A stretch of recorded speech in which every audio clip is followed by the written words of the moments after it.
आपको पता है कितने मसीह लोगों की बात कर रहा हूँ जो प्रभु के बेटे और बेटी हैं, वो टाइम से पहले चले गए। प्रभु ने उनको ले गया, उनका मुंह उनको ले गया, क्योंकि परमेश्वर आपकी फ्री विल को ओवरराइड नहीं करेगा। यही तो मैं कह रहा हूँ, परमेश्वर को कंट्रोल करना होता तो सबसे पहले आदम और ईव को कंट्रोल कर देता बगीचे में।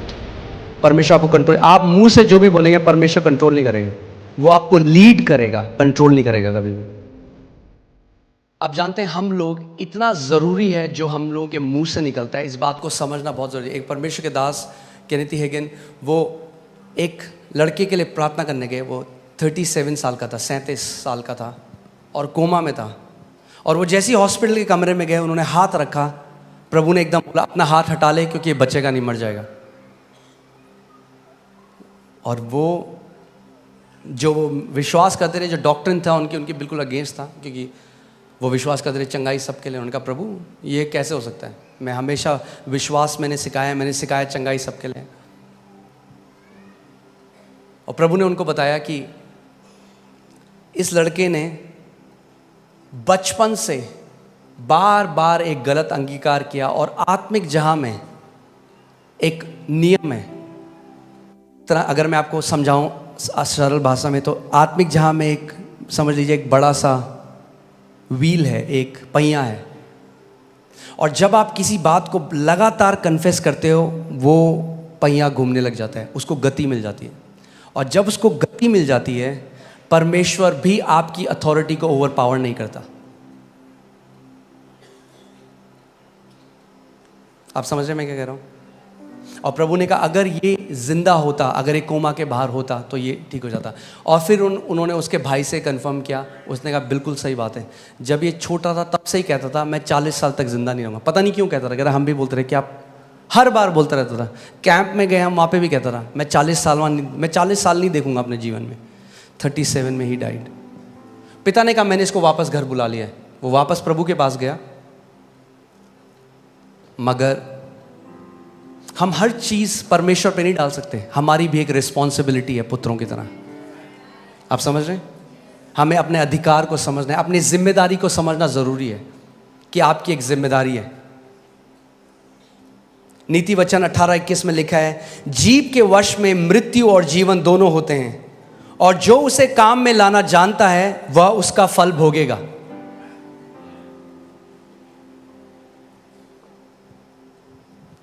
जीव के वश में मृत्यु और जीवन दोनों है। आपकी जीव के वश में मृत्यु और जीवन दोनों है। और आप चाहे तो उपवास कर लें, चर्च आ जाएं, मगर अगर आप लगातार मृत्यु बोल रहे हैं तो उस समय आ रहा है जब आप वो फल खाएंगे। अगर आप जीवन बोल रहे हैं तो वो फल समय आ रहा है जब आप उसको खाएंगे। एक डिले है स्पिरिचुअल रेल्म में और यहां पे होने में चीजें।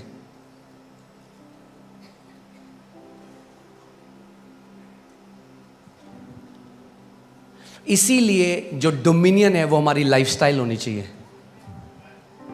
एक बारी में नहीं होता।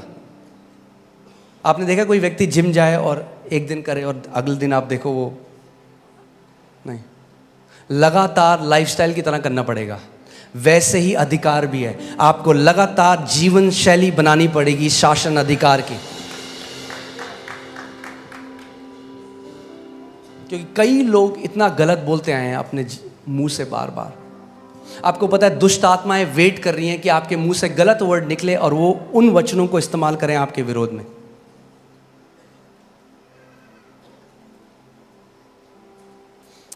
आत्मिक जहां में जो लड़ाई होती है वो वर्ड्स से होती है, पता है आपको?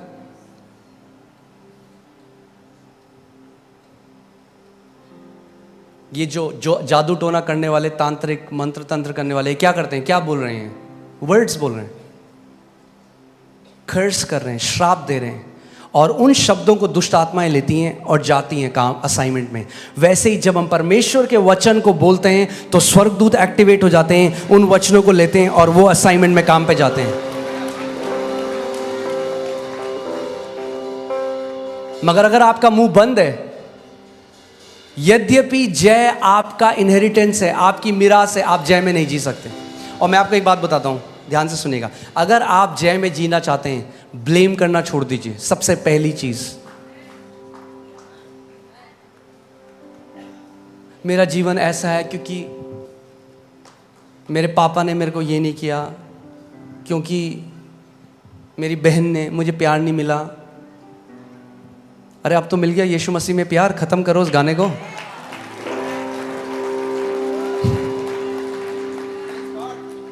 और सच्चा प्यार मिला है। रोमियो 5:5 में लिखा है, परमेश्वर ने पवित्र आत्मा के द्वारा प्रेम को, पिता के प्रेम को हमारे दिल में उंडेल दिया है। और अगर आप विक्टोरियस जीना चाहते हैं, जयवंत जीना चाहते हैं, आपको एक बेचारेपन की, विक्टिम मेंटालिटी से बाहर आना पड़ेगा। कई लोग सेम स्टोरी बोल रहे हैं 40 साल से, उसने मेरे साथ ऐसा किया, और वो जब बोलते रहते हैं, दुष्ट आत्माएं बहुत खुश होती हैं, वाह बोलता रहे, तेरे को हम दबा के रखेंगे जिंदगी भर। मगर जिस दिन वो परमेश्वर के वचनों को बोलने लग जाएंगे, जिस दिन वो परमेश्वर के पुत्र के अधिकार को समझने लग जाएंगे, वो ट्रांसफॉर्मेशन अपने जीवन में होने देगी। आमीन। आपको पता है कितने मसीह लोगों की बात कर रहा हूं मैं, जो प्रभु के बेटे और बेटियां हैं, वो टाइम से पहले चले गए, प्रभु ने उनको ले गया, उनका मुंह उनको ले गया। क्योंकि परमेश्वर आपकी फ्री विल को ओवरराइड नहीं करेगा। यही तो मैं कह रहा हूं, परमेश्वर को कंट्रोल करना होता तो सबसे पहले आदम और ईव को कंट्रोल कर देता बगीचे में। परमेश्वर आपको कंट्रोल, आप मुंह से जो भी बोलेंगे परमेश्वर कंट्रोल नहीं करेगा, वो आपको लीड करेगा, कंट्रोल नहीं करेगा कभी भी। इसीलिए जितने परमेश्वर की आत्मा के चले हैं। और बताइए भाई साहब कैसे हैं? अरे क्या बताएं, सैलरी 15 तारीख को खत्म हो जाती है। अरे पूछा मैंने, वो क्यों गा रहे हो अपने लैक का गाना सब जगह कि कमी घटी है? अरे बोलो मसीह में मैं आशीषित हूं, देखो क्या होगा। जितना कमी घटी बोलोगे उतना कमी घटी में जियोगे, जितना अबंडेंस बोलोगे उतना अबंडेंस में जियोगे, जितना चंगाई बोलोगे उतना चंगाई में जियोगे, जितना ब्लेसिंग बोलोगे उतना ब्लेसिंग में जियोगे।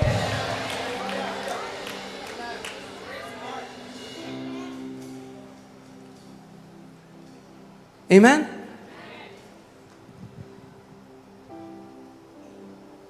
अरे पास्टर बहुत बुरा टाइम आने वाला है, आपको पता है इलेक्शन आने वाले हैं। हमारी ब्लेसिंग किसी गवर्नमेंट से नहीं आती।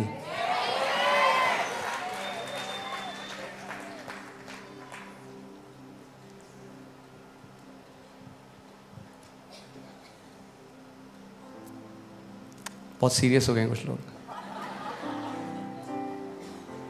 इब्राहिम और लूत, उसका जो कजन था, लूत ने देखा, हरी चराइयां, यहां है ब्लेसिंग। कनाडा, अरे एक तो कनाडा क्यों बोलता हूं बार बार, नथिंग अगेंस्ट कनाडा, ओके। मगर मैं क्या कह रहा हूं, हम लोग मसीह लोग जब नहीं जानते कि हमारी मिरास कहां है, तो हम ज्योग्राफिकल लोकेशन, देशों में, वहां देखते हैं यहां है आशीष, यहां जाएंगे तो आशीषित हो जाएंगे। आशीष कनाडा में, अमेरिका में, ऑस्ट्रेलिया में नहीं है, दिल्ली में भी नहीं है। आशीष मसीह यीशु में है।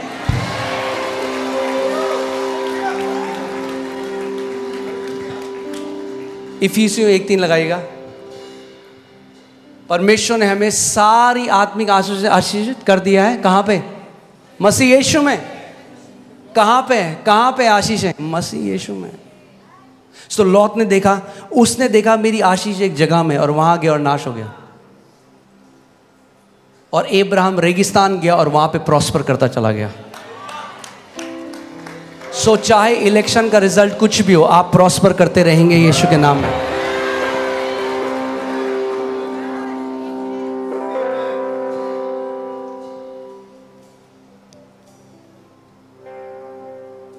आमीन। पीएम कोई भी हो, हमारा राजा यीशु मसीह है।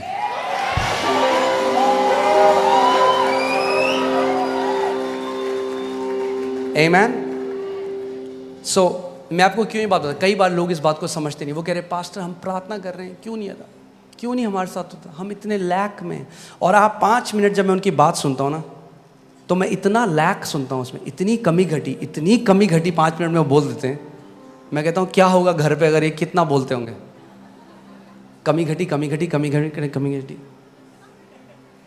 और जो स्वर्गदूत आ भी रहे होंगे ना प्रोविजन लेके,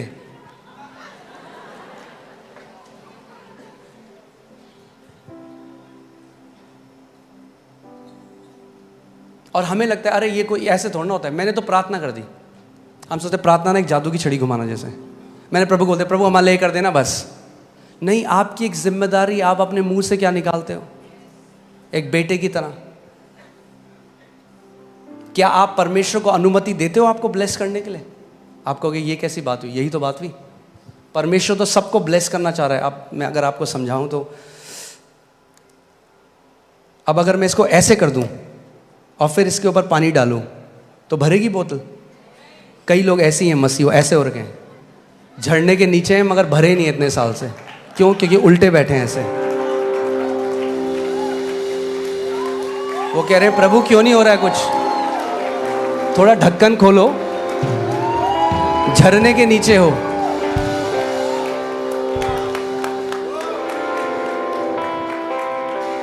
प्रभु ने सबको आशीष दे दी है, आपको लेना सीखना है।